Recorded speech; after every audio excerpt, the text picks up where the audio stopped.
తూర్పుగోదావరి జిల్లా రాజమండ్రిలో river front పనులపై మాజీ ఎంపీ మార్గాని భరత్ తీవ్ర ఆందోళన వ్యక్తం చేశారు. కూటమి ప్రభుత్వం చేపడుతున్న పనుల వల్ల గోదావరి గట్టు మట్టి జారిపోతుందని ఆరోపించారు.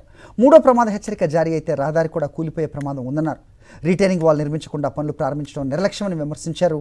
గతంలో వచ్చిన స్థాయిలో వరద ప్రవాహం వస్తే గోదావరి గట్టు కూలిపోయి రాజమండ్రి నగరానికి ముప్పు ఏర్పడే అవకాశం ఉందన్నారు.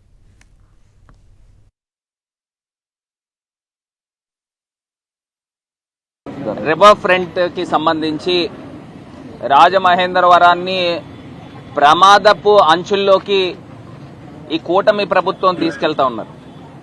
ఎంత దారుణమో చూడండి. ఇప్పుడే ఆ కిందకి వెళ్లి గోదావరి గట్టు దగ్గర పరిశీలించడం జరిగింది. తీసుకొచ్చి శాండ్ బ్యాగ్స్ ని ప్రొటెక్షన్ వాల్ గా అక్కడ కొన్ని వందలాది శాండ్ బ్యాగ్స్ ని పెద్ద పెద్ద పెట్టడం జరిగింది. ఎందుకు పెట్టారని అంటే అక్కడ సాయిల్ ఇరోజన్ జరిగింది, మట్టి జారిపోయింది. గోదావరి గట్టు రోడ్డు ఏదైతే బేస్ ఉందో ఆ బేస్ మట్టి జారిపోయింది. రెండో ప్రమాదక హెచ్చరిక రావడం జరిగింది. వాటర్ కొంచెము ఆ యొక్క బేస్ ని టచ్ అవడం వలన మొత్తం మట్టి జారిపోవడం జరిగింది వర్షాలకి.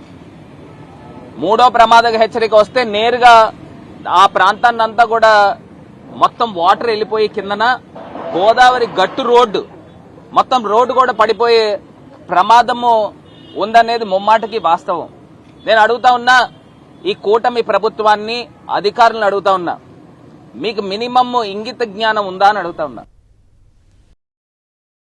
మరిన్ని అప్డేట్స్ కోసం ఛానల్ ను సబ్స్క్రైబ్ చేయండి. నోటిఫికేషన్స్ కోసం బెల్ ఐకాన్ పై క్లిక్ చేయండి.